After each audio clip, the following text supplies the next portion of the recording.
জাতীয় সংসদে 2026-27 অর্থবছরের বাজেট পাশ হয়েছে। গতকাল অর্থ বিলে অনেকগুলো সংশোধনীও আনা হয়েছে। আজ নতুন মুদ্রানীতি ঘোষণা করা হয়েছে। সবকিছু মিলিয়ে দেশের অর্থনীতির নানা দিক এবং রাষ্ট্রের উন্নয়ন দর্শন নিয়ে আজ আমরা কথা বলতে চাই। স্বাগত এখন প্রকাশের সাথে আছে আমি জামান মণ্ডল। আজ আমাদের সাথে আলোচনার জন্য স্টুডিওতে আছেন ঢাকা বিশ্ববিদ্যালয়ের অর্থনীতি বিভাগের শিক্ষক অধ্যাপক সাইমা হক বিদিশা এবং আছেন বাংলাদেশ উন্নয়ন গবেষণা প্রতিষ্ঠানের মহাপরিচালক ডাক্তার AK এনামুল হক। আপনাদের দুজনকেই স্বাগত জানাই আমাদের আজকের অনুষ্ঠানে। ম্যাডাম সাইমা ম্যাডাম, শুরুতে আপনার কাছে যেতে চাই। গতকাল অর্থ বিলে অনেকগুলো বড় পরিবর্তন এসেছে। তার মধ্যে একটি যে এবার চোরাই টাকা সাদা করার সুযোগ থাকছে না। তো বিশেষজ্ঞরা বারবার বলেছেন, আপনারা বারবার বলেছেন যে চোরাই টাকা সাদা করার সুযোগ দিলে আসলে খুব বেশি লাভ হয় না, রাজস্ব আয় যেটা বাড়বে বলা হয় সেটা বাড়ে না। তো এবার যে আসলে এই উদ্যোগটা নেওয়া হলো বা সিদ্ধান্তটা আসলো, এতে আসলে কি ইতিবাচক পরিবর্তন আসতে পারে, আপনার মতামত জানতে চাই। ধন্যবাদ। আমি বলবো যে এই পুরো বিষয়টি আসলে কালো টাকা সাদা করা যে বিষয়টা আমরা বলে থাকি সব সময়, তো এখানে একটা জিনিস এখানে একটু মনে রাখা দরকার যে এই বাজেটে যে প্রস্তাবনাটা ছিল সেটা আসলে খুব বিশেষ করে ফ্ল্যাট এবং বাড়ির ক্ষেত্রে, হ্যাঁ, কারণ আমরা অনেক সময় যেটা দেখি যে সেই ফ্ল্যাট কেনার সময়, বাড়ি কেনার সময় অনেক সময় দেখা যায় যে প্রকৃত মূল্যটা দেখানো হয় না। তো এই ধরনের ক্ষেত্রে যে অপ্রদর্শিত যে অর্থটা, সেই অর্থটাকে যদি প্রদর্শন করা যে হয়, সেটার ক্ষেত্রে এই ধরনের একটা সুযোগের একটা অবকাশ ছিল। তবে এই জায়গাটাতে আমরা যেটা মনে করি যে এটিকে ঠিক ঢালাওভাবে বলা ঠিক না, তবে এটি একটি জায়গায় ছিল এবং সেখানে অবশ্যই এখানে একটা শঙ্কা কাজ করছিল। আমি শঙ্কাটা মূলত যেটা বলবো সেটা হচ্ছে দুটো বিষয়। একটা যদি আমি অর্থনীতির দিক থেকে বলি, তাহলে আমরা আমাদের আসলে ঐতিহাসিকভাবেই আমরা যদি দেখি যে কালো টাকা সাদা করা বা অপ্রদর্শিত অর্থকে প্রদর্শিত করবার জন্য যে ধরনের সুযোগগুলো দেওয়া হয়েছে, খুব বেশি যে অর্থনীতির দিক থেকে যে খুব বেশি লাভ হয়েছে তা কিন্তু আমরা কখনো দেখিনি। এটি একটি বিষয়, যদিও এটি ঢালাওভাবে না, এটি শুধুমাত্র বাড়ি বা ফ্ল্যাটের ক্ষেত্রে। আর দ্বিতীয় যেটা, সেটা হচ্ছে যে আপনি একটু আগেই বললেন যে আমাদের অর্থনীতির দর্শন বা উন্নয়নের দর্শন, আমাদের অর্থনীতির দর্শন, উন্নয়নের দর্শন বা সার্বিকভাবে আমাদের বাংলাদেশের যে দর্শন, সেখানে যে নৈতিকতার যে জায়গাটি রয়েছে, সেই জায়গাটার ক্ষেত্রে আসলে একটা ভালো বার্তা দেয় না।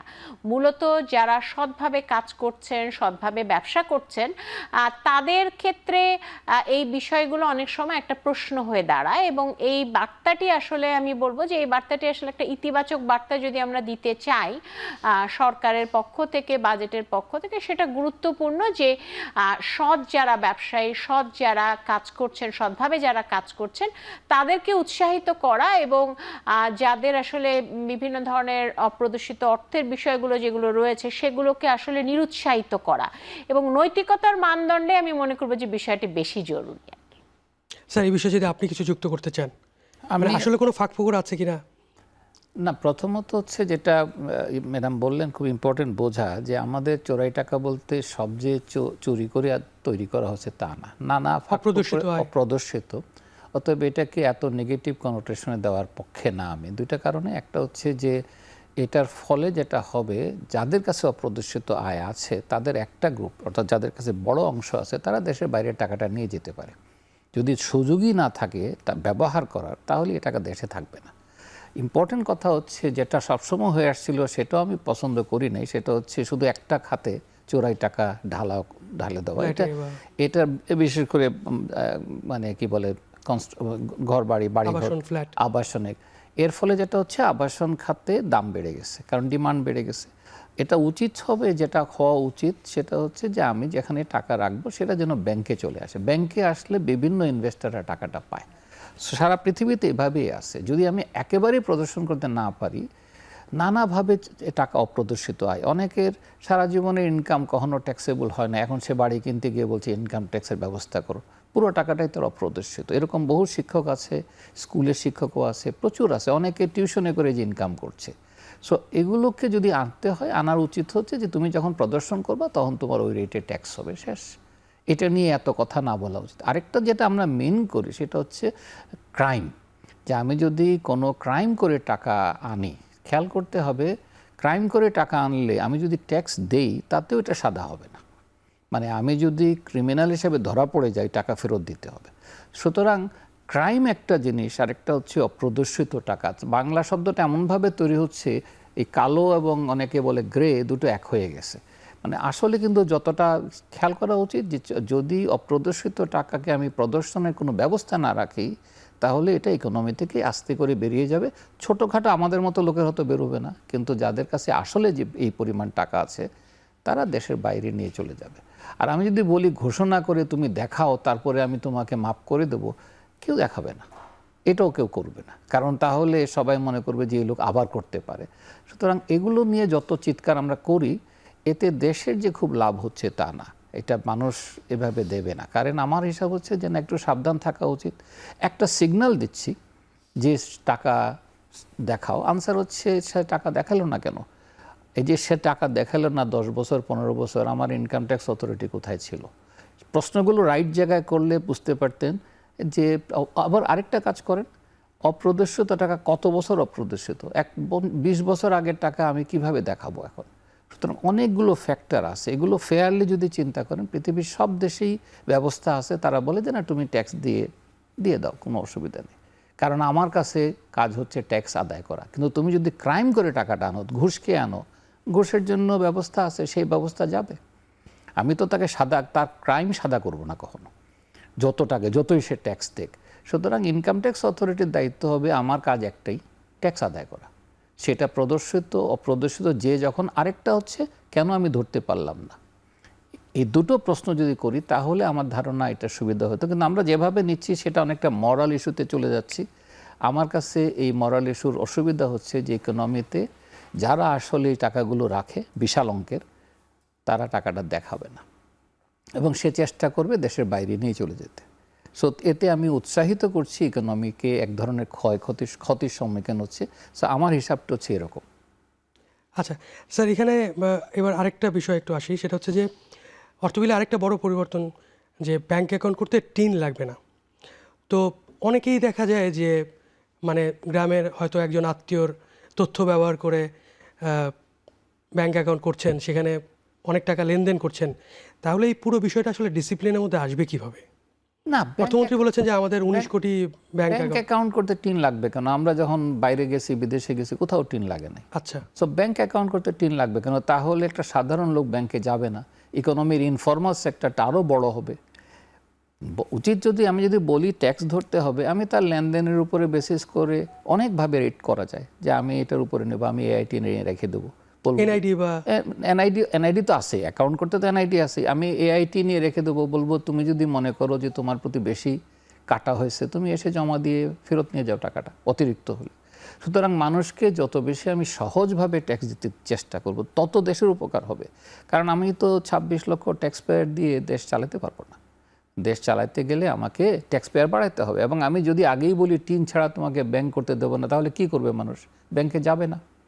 ব্যাংকে না গেলে ইকোনমির ক্ষতি বেশি হবে। আবার অনেক ছোটোখাটো বিজনেসম্যান আছে, প্রতিদিন সে ফেরি করে, তাকেও আমি ব্যাংক থেকে বের করে দিচ্ছি।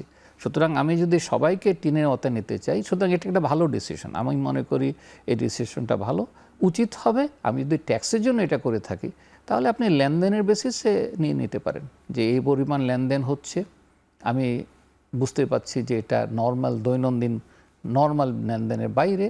আপনি করেন বিজনেস আইডি থাকলে আপনি ওখান থেকে এআইটি কেটে রেখে দেন কিছুটা, নানাভাবে আপনি নিতে পারেন। কিন্তু তাকে বাধ্য করছেন টিন করতে।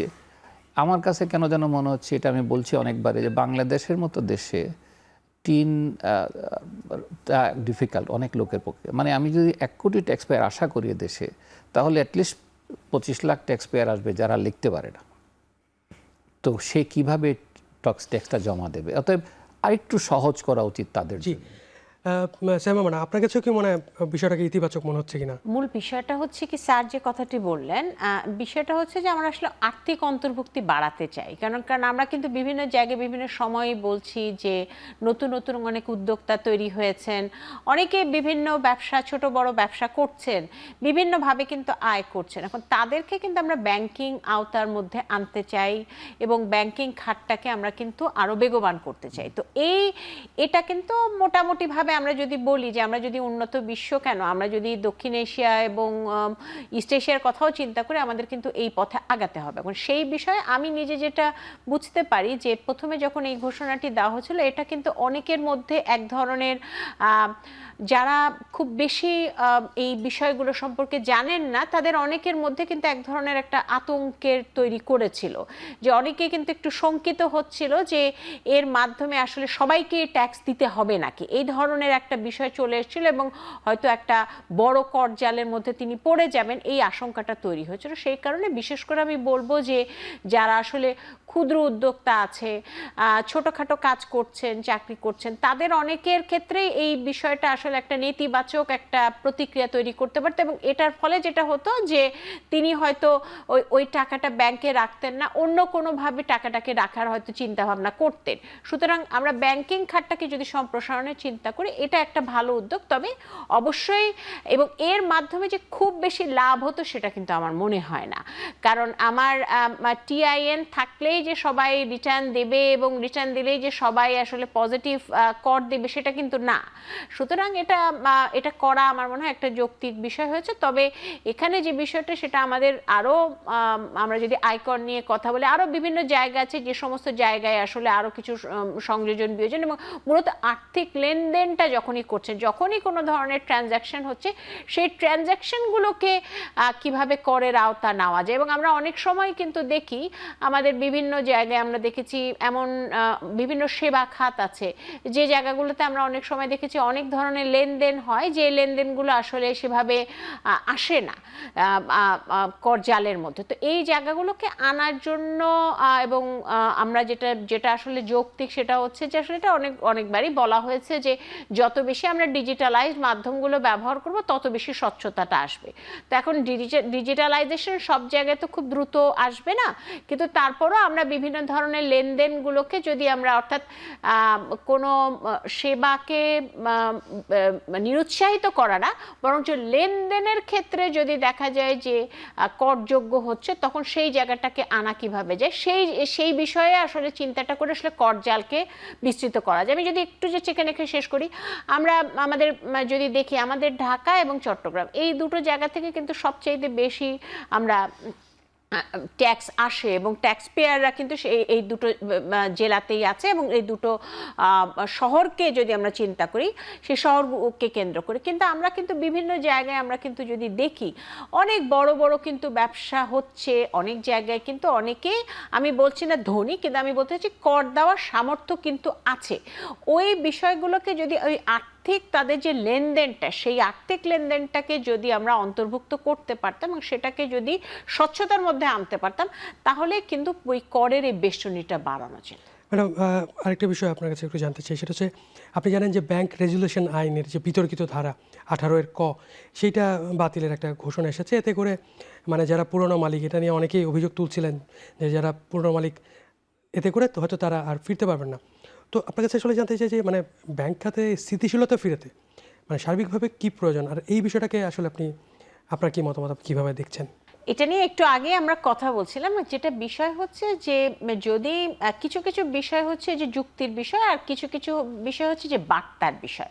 যেমন প্রথমে আমরা যে আলোচনাটা আমরা করছিলাম যে কালো টাকা সাদা টাকা প্রদর্শিত অপ্রদর্শিত, কিংবা এখন এই যে ব্যাংকিং রেজুলেশনের আইনের ক্ষেত্রে যে ধারাটি, এই জিনিসগুলো আসলে কিছু বার্তা দেয়। এই জিনিসগুলো হচ্ছে যে এটির যে সংশোধন করাটা, যে কারণে আমরা চিন্তা করব যে সংশোধন করে লাভ কি হবে অর্থনৈতিকভাবে, সেটা একটা জায়গা। আরেকটা জায়গা হচ্ছে এটা কি বার্তা দিচ্ছে। বার্তার দিক থেকে আমার মনে হয় যে এই ধারাটা যখন সংযুক্ত করা হয়েছিল সেটা কিন্তু এক ধরনের খুব নেতিবাচক একটা প্রতিক্রিয়া তৈরি করেছিল এবং আমাদের যে ধরনের ব্যাংকিং খাত, সেই ব্যাংকিং খাতে আমরা কিন্তু একটা ইতিবাচক একটা প্রবণতা এবং গ্রাহকদের মধ্যে একটা আস্থা ফিরিয়ে আনা, এই বিষয়টা খুব জরুরি। সেদিক থেকে বিবেচনা করলে এই ধারাটা বাদ দেওয়াটা খুবই যৌক্তিক। তবে যেটি বিষয় সেটা হচ্ছে যে এই ধরনের ধারা সংযোজন বিয়োজন যতই করা হোক না কেন, এটি আসলে আমাদের যে খেলাপি ঋণের যে সংস্কৃতি, সেই খেলাপি ঋণের আমি বলি অপসংস্কৃতি যেটা চলছে, সেই জায়গাটা থেকে যে খুব বড় ধরনের পরিবর্তন আসবে সেটা হয়তো না, কিন্তু এটা একটা ব্যাংকিং খাতের একটা সুশাসনের একটা ইঙ্গিত দেখায় এই ধরনের একটা ভাবে আমরা বিষয়টাকে চিন্তা করতে পারি। তবে আমাদের এই জায়গাগুলোতে যেটা ব্যাংকিং খাতে সুশাসন আনার বিষয়টা আসলে একদিনে খুব ছোট্ট আলোচনার বিষয় না, কিন্তু এখানে বেশ কিছু জায়গায় আছে, সেই জায়গাগুলোতে ব্যাংকিং বিভিন্ন আইন যেগুলো আছে, বিভিন্ন ধরনের জায়গায় সংস্কারের বিষয় রয়েছে, সেই জায়গাগুলোতে বেশ কিছু কাজ করার আছে, বেশ কিছু প্রস্তাবনার বিষয় আছে। সেই জায়গাগুলোতে আমার মনে হয় যে খুব দ্রুতই কিন্তু সেই জায়গাগুলোতে খুব গুরুত্ব দেওয়াটা জরুরি। গুরুত্ব দেওয়া জরুরি। স্যার, এই বিষয়ে যদি আপনি কিছু যুক্ত করতে চান, আপনি অল্প শেষ করলে আমরা একটা বিরতি নেব।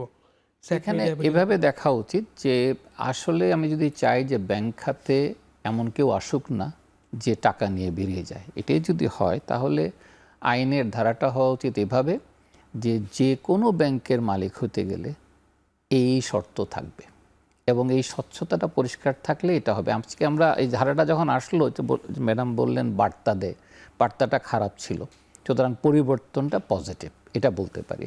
কিন্তু এটাতে আগামী দিনে এটা বন্ধ হয়ে যাবে আমার সন্দেহ হচ্ছে না, অন্যভাবে হবে। কিন্তু আসল বার্তাটা হওয়া উচিত যে ব্যাংকে যিনি মালিক শেয়ার হোল্ডার হবেন, মালিক পরিচালনা পর্ষদে থাকবেন, তাদের কতগুলো ক্রাইটেরিয়ার মধ্যে একটা ক্রাইটেরিয়া হওয়া উচিত তারা ঋণখেলাপি হতে পারবেন না। সো এরকম যদি শর্ত থাকে তখন যারা যে ব্যাংকেরই মালিক হবে সে চিন্তা করবে যে আমার ব্যাংকের ঋণখেলাপি হওয়াটা ইম্পর্টেন্ট না, অন্য ব্যাংকেও যেন আমি ঋণখেলাপি না হই, সেই চেষ্টাটা যেন থাকে। সুতরাং বার্তাটা ওভাবে থাকা উচিত। But it's a good step, কারণ এটা নিয়ে প্রচুর সমালোচনা হয়েছে, কেউ এটাকে খুব ভালোভাবে নেয় নাই। বার্তা হিসাবে it's a very good step. আমরা একটা বিরতি নেব। বিরতির পরে এসে আপনার কাছে আসলে যেটা জানতে চাইবো, খেলাপি ঋণ নিয়ে আপনি কথা বলছিলেন, খেলাপি ঋণ আদায়ে একটা উদ্যোগ নেওয়া হয়েছে, বিশেষ এক্সিট সুবিধা দেওয়া হচ্ছে, এই বিষয়ে আপনার কাছে শুনবো। একটা বিরতি নেই দর্শক, এখন প্রকাশে নিচ্ছে একটা বিরতি, ফিরছি একটু পর, সাথে থাকুন।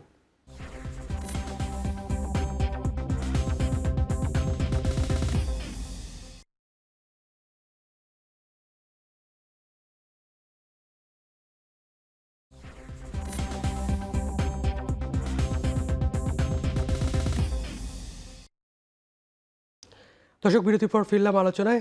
স্যার, বিরতির আগে আমরা যে বিষয়টা নিয়ে কথা বলছিলাম, খেলাপি ঋণ আদায়ে একটা নতুন উদ্যোগ নেওয়া হয়েছে। আমরা বিশেষ একটা এক্সিট সুবিধা দেওয়া হবে যারা এককালীন টাকা দেবে। তো এইটা আসলে কতটা কার্যকর হবে? প্রথম কথা হচ্ছে, দেখেন, খেলাপি ঋণের জন্য ব্যাংকিং সেক্টর কোলাপস করে যাচ্ছে। সুতরাং আমাদের উচিত হবে কিভাবে এটা কমানো যায়। এখন টাকা যদি যেটা হয়, অনেক ক্ষেত্রে যারা পুরনো লোন আছে যেগুলো খেলাপি হয়েছে, কোথাও ঋণের পরিমাণের চেয়ে সুদের পরিমাণ বেশি। তো যদি কিছু ছাড় দিয়ে হলেও এটা ফেরত আনা যায়, আমি মনে করি এটা ভালো স্টেপ। কারণ এটার ফলে যেতে হবে, ব্যাংকিং সেক্টরে আপাতত প্রফিটের পরিমাণ কমবে, কিন্তু ব্যাংকিং সেক্টরটা চাঙ্গা হবে। ব্যাংকিং সেক্টর চাঙ্গা না হওয়া পর্যন্ত ইকোনমিতে ইনভেস্ট করা, ডোমেস্টিক ইনভেস্টমেন্ট হবে না। সুতরাং আমার মনে হচ্ছে এটা ভালো স্টেপ। তবে এর অর্থ এই হবে না যে আমি কোনো সুদ ফেরত দেবো না, এটাও যেমন হওয়া উচিত না। আবার আমি সব টাকা বলতে আমি শিওর যেটা শুধু সুদ থেকে মাপ হবে, আসলটা মাপ হওয়া উচিত না। সুতরাং এটাকে নিয়ে আসে, কারণ এটাকে এমন একটা নিয়মে পরিণত হয় যে বাকিরাও মনে করবে আমিও তাহলে একই জায়গায় যাই। সুতরাং মাথায় রাখতে হবে এটা গেম থিওরির মতো।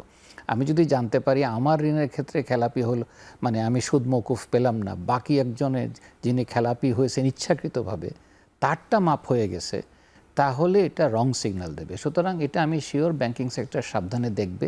বাট প্রসেসটা বোঝা উচিত যে অনেকের ক্ষেত্রে ঋণের চেয়ে সুদের পরিমাণ বেশি, সেখানে কিছুটা ছাড় দেওয়াটা অন্যায় হবে না।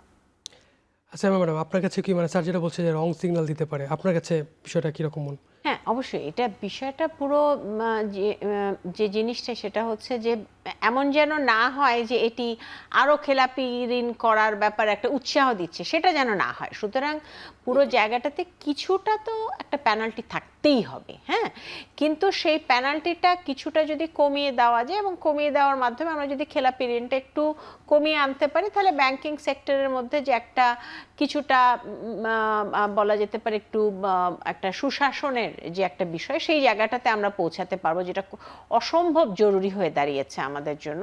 গ্রাহকদের ক্ষেত্রে একটা আস্থা আসার একটি বিষয়, তারল্য সংকট যেটি আছে সেখান থেকে কিছুটা বেরিয়ে আসার একটা বিষয়, সেই জায়গাগুলোর দিক থেকে ঠিক আছে। তবে যেটা গুরুত্বপূর্ণ সেটা হচ্ছে টার্মস অ্যান্ড কন্ডিশনগুলো কি ধরনের শর্ত দেওয়া আছে, সেই শর্তগুলো দেখা দরকার। এবং এটার মাধ্যমে আমার মনে হয় একটা কিছুদিন পরে হয়তো একটা অ্যাসেসমেন্ট করা যেতে পারে যে কি ধরনের খেলাপি ঋণের ক্ষেত্রে কি ধরনের আমরা রিফ্লেকশনটা দেখলাম, সেটার পরে তারপরে হয়তো একটা একটা রিথিঙ্ক করারও একটা সুযোগ থাকা দরকার আর কি। আমার মনে হয় এই ধরনের সুযোগ থাকাটাই যৌক্তিক, এবং সেটার মাধ্যমে কি দেখা যে আসলে কি ধরনের পরিবর্তন হয়। সার্বিকভাবে এটা কি ইতিবাচক মনে হচ্ছে, তবে এটার যে বিভিন্ন ধরনের শর্ত আছে সেই শর্তগুলো, যেটার কথা স্যার একটু আগে বললেন, সেই শর্তগুলো একটু পর্যালোচনা করে দেখা দরকার, যে যাতে করে সহজেই যাতে কোনো ধরনের শাস্তিমূলক ব্যবস্থা ছাড়াই যাতে খেলাপি ঋণের যদি করা হয় তাহলে কিন্তু দেখা যায় যে আবার সেটা খেলাপিকে উৎসাহিত করবে, সেটা যেন কখনোই না হয় আর কি। এটাই গুরুত্বপূর্ণ। আজকে নতুন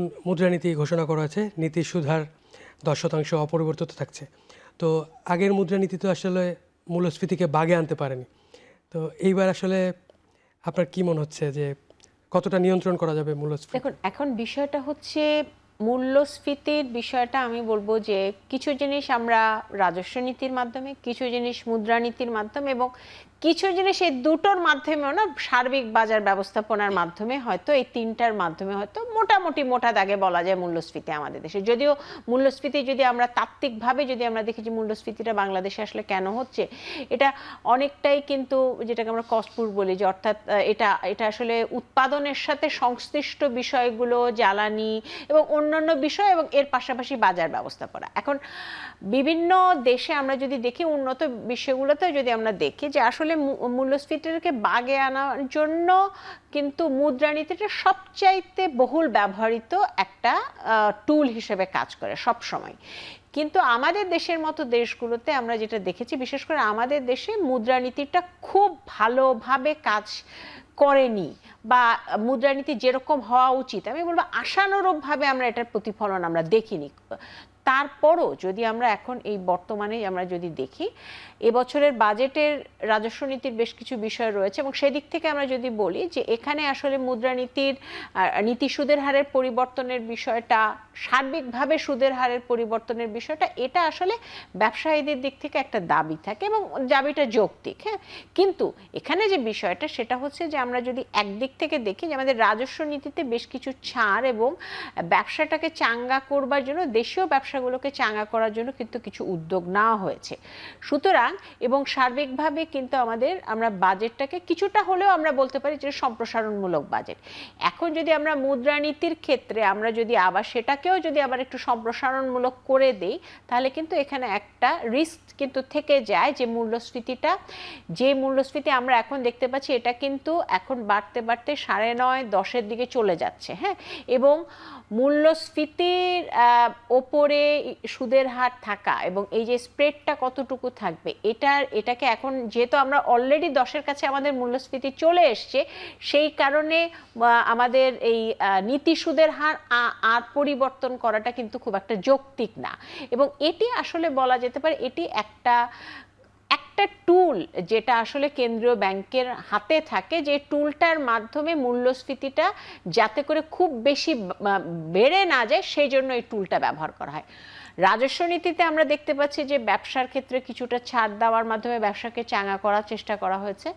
এখন আমরা যদি মুদ্রানীতির ক্ষেত্রে, এবং কিন্তু মূল্যস্ফীতিটা যেহেতু বেড়ে যাচ্ছে এই পর্যায়ে, আমাদের এটাও 10% হয়ে যাচ্ছে, এখানেও আমরা নীতি সুদের হার 10%, সুতরাং এটার পরিবর্তন করাটা কিন্তু এখন বর্তমানে যৌক্তিক না। সুতরাং আমার মনে হয় যে এই এখন পর্যন্ত অন্তত আগামী 6 মাসের জন্য এই নীতি সুদের হারটা রাখাটাই যৌক্তিক সার্বিক পরিস্থিতি বিবেচনা করে, কারণ ব্যবসার জন্য যেহেতু অন্য বিভিন্ন ধরনের কিছু ফ্যাসিলিটিস, কিছু প্রণোদনা দেওয়া হয়েছে। তবে এটাও আমাদের মনে রাখা উচিত যে নীতি সুদের হার বা মুদ্রানীতিকে কেন্দ্র করেই যদি আমরা শুধুমাত্র যে আমাদের মূল্যস্ফীতিটাকে আমাদের নিয়ন্ত্রণ করা বিষয়টা, এটা বাংলাদেশে খুব একটা ঘটে না। তবে এখন এটাকে পরিবর্তন না করাটাই যৌক্তিক বলে আমার মনে হচ্ছে। এনাম স্যার, ম্যাডাম যেটা বলছিলেন যে নীতি সুধার যে অপরিবর্তিত রাখা হচ্ছে, এটা মানে যৌক্তিক। আপনার কাছে এই বিষয়ে জানতে চাই আরেকটা বিষয় একটু স্যার যুক্ত করি এটার সাথে। আপনি যদি বলেন যে নতুন পে স্কেল আসতেছে, তো অর্থের যোগান কিভাবে হবে, মানে বাজারে কি প্রভাব পড়বে, মূল্যস্ফীতি তো আবার বেড়ে গেলে বেসরকারি চাকরিজীবী যারা আছে, সব কিছু মিলিয়ে আসলে কোথায় যাচ্ছে পরিস্থিতি? কয়েকটা জিনিস। একটা হচ্ছে যতক্ষণ পর্যন্ত ইনফ্লেশন বা মূল্যস্ফীতি আমরা যদি খেয়াল করি 8, 9, 10, ইন্টারেস্ট রেট যদি এর চেয়ে নিচে থাকে তাহলে ব্যাংকিং সেক্টর কানা হয়ে যাবে, ডিপোজিট মানুষ রাখবে না। সুতরাং এটা যদি নামানো হতো তাহলে আসলে ব্যাংকিং সেক্টরের ক্ষতি হতো। আমার দরকার ব্যাংকিং লিকুইডিটি। আরেকটা হচ্ছে ইন্টারেস্টে যদি বেশি হয়, ইনভেস্টারদের অনেক বুদ্ধি আছে। আমাদের দেশে স্টক মার্কেটে, বন্ড মার্কেটে কেউ যায় না, কারণ তারা এই জায়গায় সস্তা জিনিস, ঋণ নিয়ে যদি ঋণ ফেরত দিতে না হয়, টাকা নিয়ে যদি পালিয়ে যাওয়া যায়, তাহলে তো ব্যাংক থেকে টাকা নেওয়া ভালো বুদ্ধি। তাই কেন আমি শেয়ার হোল্ড করব? সেই কারণে আমার মনে হয় এটা অনেক চিন্তাভাবনা করেই বুদ্ধিগুলো আসছে। সেটা হচ্ছে না, এটা রাখো, এবং এটা দেশের জন্য ভালো। হয়তো কারোর জন্য মনে হতে, যেটা ম্যাডাম বলেন ইম্পর্টেন্ট, যে অন্য জায়গায় ছাড় আছে সেখান থেকে ছাড় নাও। তো সব জায়গায় ছাড় যদি দেওয়া হয়, তাহলে তো আমি মূল্যস্ফীতি মানে হচ্ছে 10 টাকার জিনিস আগামী দিনে 15 টাকা হবে, যদি এভাবে চিন্তা করি। তো আমি যদি ফেরত দিই আগামী দিনে টাকা, তাহলে তো আমি কম টাকা ফেরত দেব। তাহলে এটা প্রবণতা বাড়ায় ঋণ নেওয়ার, এবং টাকা ফেরত দেওয়ার ক্ষেত্রেও এটা হয়। এবং এতে কি হবে, আমার ওভারঅল এগ্রিগেট ডিমান্ডটা আরও বেড়ে যাবে, ইনফ্লেশন আরও বেড়ে যাবে। সুতরাং এটা নিয়ে আমি খুব একটা আপত্তি করি না। যেটা আপনি বললেন পে স্কেলটা একটু দেখার মতো ইন্টারেস্টিং হচ্ছে। আমাদের 9,38,000 কোটি টাকার বাজেট। আমার পেতে বেতনে খরচ হয় অ্যাবাউট 1,31,000 কোটি টাকা।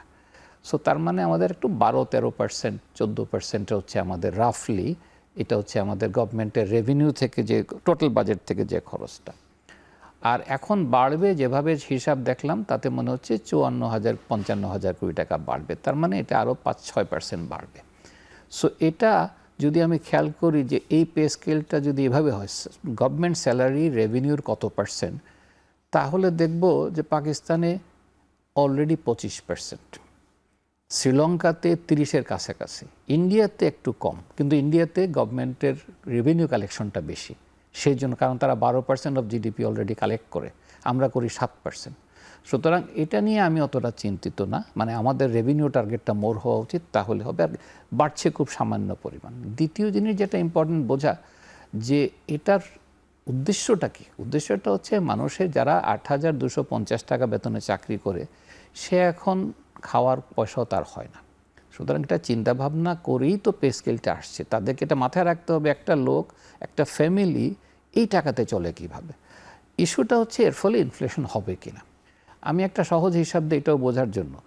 13 লক্ষ থেকে 14 লক্ষ আমাদের সরকারি কর্মচারী, তাদের বেতন ডাবল হবে, কিন্তু আমার টোটাল কর্মজীবী মানুষের সংখ্যা হচ্ছে 4,20,00,000, এবং 4,20,00,000-এর মধ্যে অর্ধেক চাকুরিজীবী, অর্ধেক অন্য ইনকামে আছে, যাদের ইনকাম আবার মূল্যস্ফীতির সাথে বাড়তে থাকে।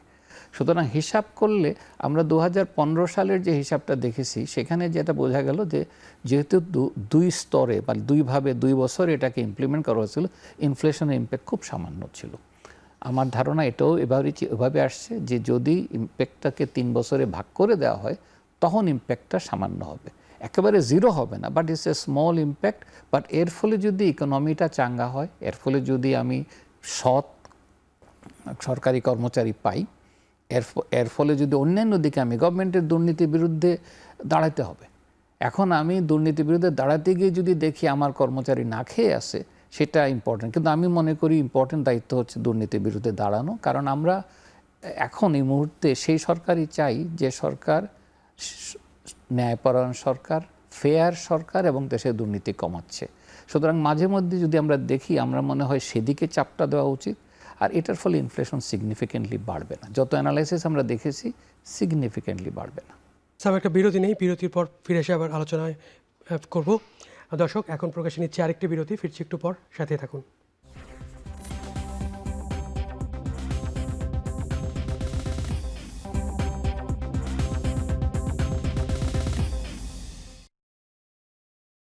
দর্শক, বিরতির পর ফিরলাম আরেকবার। এনামুল স্যার, বিনিয়োগ নিয়ে অনেক কথা হচ্ছে, আমাদের বিনিয়োগ আসছে না, কর্মসংস্থানের কারণে হচ্ছে না। তো আসলে সংকটটা কোথায়, আর এই সংকটটা উত্তরণে আসলে কি করণীয়? সংকটটা এক কথায় বলতে গেলে আস্থার। যতক্ষণ পর্যন্ত ইকোনমিতে বিজনেসম্যানদের আস্থা না হচ্ছে, আস্থা তৈরি করা মানে হচ্ছে আমার ব্যাংকিং সেক্টরে আস্থা তৈরি করা, ব্যাংকিং সেক্টরে টাকা ফাইন্যান্স করতে হবে, আমার বন্ড মার্কেটে আস্থা তৈরি করা, এবং সরকারি নীতিতে আস্থা থাকা। আমি মনে করি একটা লং টার্ম স্ট্র্যাটেজি থাকা। তো সেই ক্ষেত্রে আর দ্বিতীয় যেটা হচ্ছে, আমার মনে হচ্ছে এই গত কয়েকদিন আগে প্রধানমন্ত্রীর চীন সফর is a very good step, Malaysia সফর ইজ এ গুড স্টেপ। এই স্টেপগুলো হচ্ছে একই সাথে নিয়েও তার রাষ্ট্রদূত বদলানো, তার মানে এবং একটা স্ট্যাটাসটা আপ করা, এগুলো পজিটিভ স্টেপ। এই পজিটিভ স্টেপে ব্যবসায়ীরা ভাববে যে না, বিনিয়োগ করা যায়। ভয় ভীতিটা, আর ইকোনমিতে যদি ভয় ভীতিটা না থাকে, মানুষ যদি মনে করে যে না, আমি ফেয়ারলি ট্রিটেড হই, তাহলে বাংলাদেশের মতো উর্বর দেশ নাই। উর্বর বলতে এখানে যত প্রফিট করা যাবে অন্য কোথাও এটা প্রফিট করা যাবে না। আমাদের দেশে যে যা প্রডিউস করে সব বিক্রি করতে পারে, অন্য দেশে এটা সম্ভব না। তারা বলবে কম্পিটিশন অনেক হাই। আমেরিকাতে যদি আমি একটা দোকান করতে যাই, পাশের দোকানকে জিজ্ঞাসা করতে হয় যে তুমি আসলে তোমার পাশে এই দোকান দেবা কি দেবা না। এই কারণে তারা ভয় পায় যে আরেকটা দোকান আসলে এই দোকানের বিজনেস কমে যাবে। আমাদের মতো দেশে এটা না।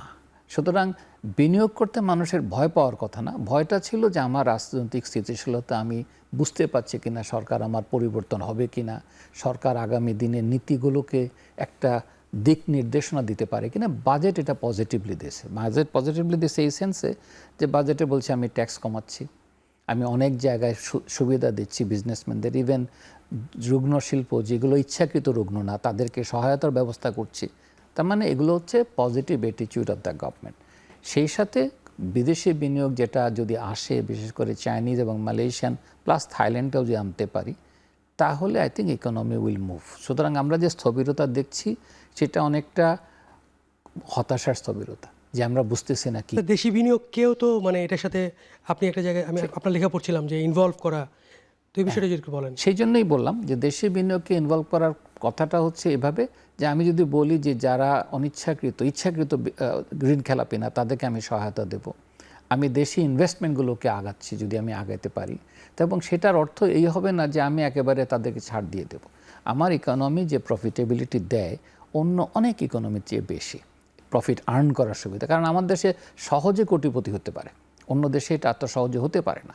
সুতরাং সেই হিসাবে এরকম একটা ইকোনমিতে ইনভেস্টাররা ইনভেস্ট করবে। ইস্যুটা হচ্ছে আস্থাটা তৈরি করা। আস্থাটা কোনটা? নিয়ম নীতির আস্থা, যে আমি যেন ন্যায় বিচার পাই তার আস্থা, আমার সেক্টর, আমার ট্যাক্স ডিপার্টমেন্ট যেন ফেয়ার থাকে তার আস্থা। এই প্রত্যেকটা ক্ষেত্রে অ্যাটলিস্ট আমি যা বুঝতে পারছি সরকার একটা ধারণা দিয়েছে। যদি এই ধারণাটা জনগণের প্রতি, বিশেষ করে বিজনেস ইনভেস্টাররা যদি বিশ্বাস করে, আমার ধারণা ইকোনমি এখন মুভ করা শুরু করবে। আগামী 10 মাসের মধ্যে আমরা দেখতে পাবো ইকোনমি পজিটিভ মুভমেন্টে যাচ্ছে। জি সাইমা ম্যাডাম, আপনি আসলে যদি কিছু যুক্ত করতে চান। আমি স্যারের সাথে একটু অ্যাড যেটা করি সেটা হচ্ছে যে দুটা বিষয় আমি বলবো, যে একটা হচ্ছে আস্থার একটা জায়গা, আর একটা অর্থনৈতিক একটা স্ট্যাবিলিটির একটা বিষয়। এই জিনিসটা সবসময় ব্যবসায়ীদের জন্য খুব গুরুত্বপূর্ণ। দ্বিতীয় যে জিনিসটা, আমরা বাজেটে কিছু প্রণোদনা দেখেছি এবং দেশীয় শিল্পকে চাঙ্গা করার একটা প্রয়াস দেখেছি। তৃতীয় যে জিনিসটা সেটা হচ্ছে, যেটা সবচেয়ে গুরুত্বপূর্ণ, যেটা এবছরের বাজেটে ইন্টারেস্টিংলি এসছে, সেটা হচ্ছে যে আমরা কিন্তু বারবারই বলি যে কস্ট অফ ডুইং বিজনেস এটা বাংলাদেশে অসম্ভব হাই। হ্যাঁ, এবং আমরা যদি খুব মোটা দাগে বলি, একটা হচ্ছে আমলাতান্ত্রিক কিছু জটিলতা বা ব্যুরোক্রেটিক কিছু জটিলতা আছে, প্রসিডিউরাল কিছু জটিলতা আছে। আরেকটা হচ্ছে যে আমাদের বিভিন্ন অবকাঠামো যেগুলো আছে সেটাতে, এটা হচ্ছে বিদ্যুৎ বা গ্যাস, এগুলোর সংযোগ এবং এগুলোতে যে কালক্ষেপণ, এর পাশাপাশি পোর্ট এবং এই জায়গাগুলোতে যে অনেক ক্ষেত্রে আমরা যেটা দেখি যে এক ধরনের ইনএফিশিয়েন্সি, এই সমস্ত যে জায়গাগুলো, এই জায়গাগুলোতে আমরা একটা বার্তা দেখেছি। এখন যেটা খুব গুরুত্বপূর্ণ সেটা হচ্ছে যে আমরা বিনিয়োগটাকে চাঙ্গা করতে পারবো কিনা সেটা নির্ভর করবে হচ্ছে যে এই কস্ট অফ ডুইং বিজনেসটাকে কমানোর যে বার্তাটা আমরা শুনতে পাচ্ছি বা ব্যবসায়ীরা যেটা শুনছেন, সেটা আসলে প্র্যাকটিক্যালি কতটা এফেক্টিভলি আমরা দেখব। এবং যদি আমাদের এই কস্ট অফ ডুইং বিজনেসটা আমরা কমাতে পারি এবং ব্যবসার ক্ষেত্রে এক ধরনের বিভিন্ন ধরনের সেবা নেওয়ার ক্ষেত্রে, বিভিন্ন ধরনের সার্ভিস নেওয়ার ক্ষেত্রে যদি আমরা গতিশীলতা আনতে পারি, সেটা হচ্ছে সবচেয়ে জরুরি ব্যবসায়ীদের ক্ষেত্রে। কারণ ব্যবসায়ীরা, সেটা দেশীয় ব্যবসায়ী বলেন আর বিদেশের ব্যবসায়ী বলেন। আর আরেকটা কথা আমি ছোট্ট করে একটু জোর দিব, সেটা হচ্ছে যে আমাদের কিন্তু বৃহৎ শিল্প অবশ্যই জরুরি, কিন্তু আমি ব্যক্তিগতভাবে মনে করি যে আমাদের যদি কর্মসংস্থানটাকে আমরা চাঙ্গা করতে চাই, আমরা যদি আমাদের গ্রামীণ অর্থনীতিকে আমরা যদি বেগ আনতে চাই, তাহলে কিন্তু ভীষণ জরুরি হচ্ছে আমাদের ক্ষুদ্র এবং কুটির শিল্পগুলো। এবং এই জায়গাগুলোতে বেশ কিছু ছোট ছোট নীতি সহায়তা, আসলে এটা বাজেটারি বরাদ্দ যতটা না জরুরি, তার চেয়ে বেশি ছোট ছোট নীতি সহায়তা এবং খাতভিত্তিক, ব্যবসা ভিত্তিক নীতি সহায়তা এবং সেখানে কিছু পরিবর্তন, এগুলো আমরা বিভিন্ন জায়গায় ফিল্ড স্টাডি করতে যেও দেখেছি। সেই জায়গাগুলো জায়গাগুলো যদি পরিবর্তনগুলো আনতে পারি তাহলে কিন্তু গ্রামীণ অর্থনীতি ঘুরে দাঁড়াবে। কিন্তু যেটি বিষয় সেটি হচ্ছে এই জিনিসগুলো ইমপ্লিমেন্ট করতে হবে, এবং ইমপ্লিমেন্টেশনটা যদি হয় এবং তাহলে যদি আমাদের ব্যবসার ক্ষেত্রে ব্যবসা করাটা যদি সহজ হয়, তখনই কিন্তু আসলে আমরা এই গতিময়তাটা দেখতে পাবো। জি, এনামুল স্যার, আমাদের সময় আমরা একদম শেষের দিকে। আপনার কাছে শেষ যেটা জানতে চাই যে আগের যে সরকারগুলো ছিল, আওয়ামী লীগ সরকার বা অন্তর্বর্তী সরকার, সেই সরকারগুলোর সাথে বিএনপির সরকারের যে উন্নয়ন দর্শন, সেখানে কি আপনি কোনো পার্থক্য দেখছেন কিনা? একটা ফিজিবল পার্থক্য আছে, সেটা তাদের হচ্ছে যেটা হচ্ছে মানবিক বাংলাদেশ গড়ে তুলতে চাই, এটা তারা বলে। এর অর্থ হচ্ছে যেটা আমরা চিন্তা করছি সেটা হচ্ছে যে সরকার নিষ্পেষণ করবে না, মানুষের সহায়তা হাত বাড়াবে। এই যে এটা একটা, যদি বলি যে এটা একটা ইলেকশন প্লেজ, এটাকে বাস্তবায়নটা কোন দিকে হয় এটা ইম্পর্টেন্ট। এবং মানবিক সরকার মধ্যে আমি যদি গরিব মানুষকে দিকে তাকাতে হবে, আবার একই সাথে ইকোনমিকে মুভ করার জন্য পজিটিভ অ্যাটিটিউড নিয়ে যেতে হবে। আমি মনে করি আনসার্টেনিটি দূর করার ক্ষেত্রে আমি বাজেটে যেটা দেখলাম সেটা হচ্ছে অনেকগুলো পজিটিভ স্টেপ আছে বাজেটে, যার জন্য এবারই সম্ভবত বাংলাদেশের ইতিহাসে প্রথম বাজেট যেখানে সমালোচনাটা জোরে সুরে হয় নাই। যেটা আমরা সাধারণভাবে বলছি যে সেটা হচ্ছে কতটা বাস্তবায়ন হবে, এবং এটা মোরলেস বাংলাদেশের ইতিহাসের সকল বাজেটের জন্য সত্য যে কতটা বাস্তবায়িত হবে। সুতরাং আমি ভাবি যে এই সরকার যেন তার মানবিক দিকটা ভুলে না যায়, এই দর্শনটা যেন মনে রাখে যে না, আমি একটা মানবিক দেশ, আমি আসলে একদিকে মানুষের পাশে দাঁড়াবো যখন বিপদ হবে, একদিকে শিক্ষা স্বাস্থ্য সেই নীতিতে আমি অটল থাকবো, একই সাথে ইকোনমিতে এমপ্লয়মেন্ট গ্রোথটা ইম্পর্টেন্ট। যদি এমপ্লয়মেন্ট গ্রোথটাকে টার্গেট করে ইকোনমিতে হয়, আমরা গত কয়েক সরকারে আমরা দেখছি সেটা হচ্ছে আমরা বলতাম যে জবলেস গ্রোথ, আমরা সেখান থেকে যেন সরে আসতে পারি, সেজন্য বেশ কিছু প্রণোদনার ব্যবস্থা রাখা উচিত এবং চিন্তা করা উচিত যে আমি যেই এমপ্লয়মেন্ট গ্রো করবে আমি তার দিকেই হাত বাড়াবো। এই জিনিসগুলো যদি আনতে পারে এতে। আর সর্বশেষে একটা কথা বলবো, সেটা হচ্ছে বিজনেসম্যানদের কাছে প্রচুর আনসার্টেনিটি থাকে। আনসার্টেনিটি মানে আমি যদি একটা কাস্টমসে যাই, কাস্টম 10টা ফর্ম চাইলে 11 নম্বর কোথা থেকে আবিষ্কার হয়। সুতরাং আমি মনে করি এগুলো ট্রান্সপারেন্ট করা উচিত যে এই জিনিস ইম্পোর্ট করতে এই 3টা জিনিস লাগবে, এই জিনিস ইম্পোর্ট করতে 4টা জিনিস লাগবে, এগুলো যেন প্রকাশ্যে থাকে, এগুলো যেন বাক্স থেকে বের হয় না। আমি মনে করি আমরা যে দুর্নীতিটা দেখি সেটা হচ্ছে বাক্স থেকে নানা জিনিস বের হয়, বিজনেসম্যান তখন দেখে আর এই জিনিসটা আমি চিন্তা করিনি। মানে আমি সহজ করার এই প্রবণতাটার দিকে জোর দিই, কারণ সাধারণ লোক কিন্তু বিপদে পড়ে এই সমস্ত কারণে। অনেক ধন্যবাদ স্যার। সেমা ম্যাডাম, আমরা একদম শেষের দিকে, আমাদের 1 মিনিট সময় আছে। আপনি যদি স্যারের সাথে কিছু যুক্ত করতে চান যে উন্নয়ন দর্শনে কি আসলে কোনো পার্থক্য দেখছেন কিনা?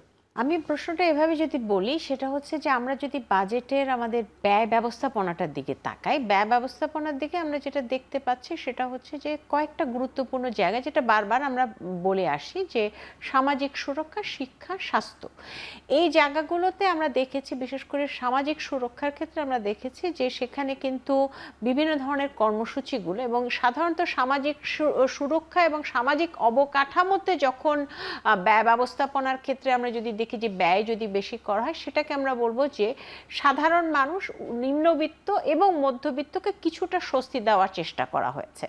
এবং আমি স্যারের কথার সাথে একমত হয়ে বলতে চাচ্ছি যে এখন যে বিষয়টা যেটা জরুরি, সুতরাং এই বিষয়টা একটা ইতিবাচক একটা বার্তা দেয়, কিন্তু যে বিষয়টি জরুরি সেটা হচ্ছে এটার বাস্তবায়নের ক্ষেত্রে আমরা দেখতে চাই যে বাস্তবায়নটা আসলে সার্বিকভাবে বাস্তবায়নের ক্ষেত্রে আমরা যদি কয়েকটা জিনিস, মূল্যস্ফীতি, ব্যবসার ক্ষেত্রে বিনিয়োগের ক্ষেত্রে একটা গতি আনা, এবং সবচাইতে গুরুত্বপূর্ণ সেটা হচ্ছে যে শুধু প্রবৃদ্ধি হলে হবে না, প্রবৃদ্ধির গুণগত মান কিরকম, অর্থাৎ প্রবৃদ্ধি সাধারণ মানুষের জন্য সুফল আনতে পারে কিনা এবং সেটা আসলে কর্মসংস্থান তৈরি করতে পারে কিনা, সেগুলোর কিছু কিছু বার্তা আমরা এই বাজেটে দেখেছি। এখন দেখবার বিষয় হচ্ছে যে এগুলো বাস্তবায়নটা কতটা সক্ষমতার সাথে করা হয়। জি, সেমা ম্যাডাম, এনামুল স্যার, আপনাদের দুজনকে অনেক ধন্যবাদ আমাদের সময় দেওয়ার জন্য। দর্শক, শেষ করছি আজকের এখন প্রকাশ। এতক্ষণ সাথে থাকার জন্য ধন্যবাদ। শুভরাত্রি।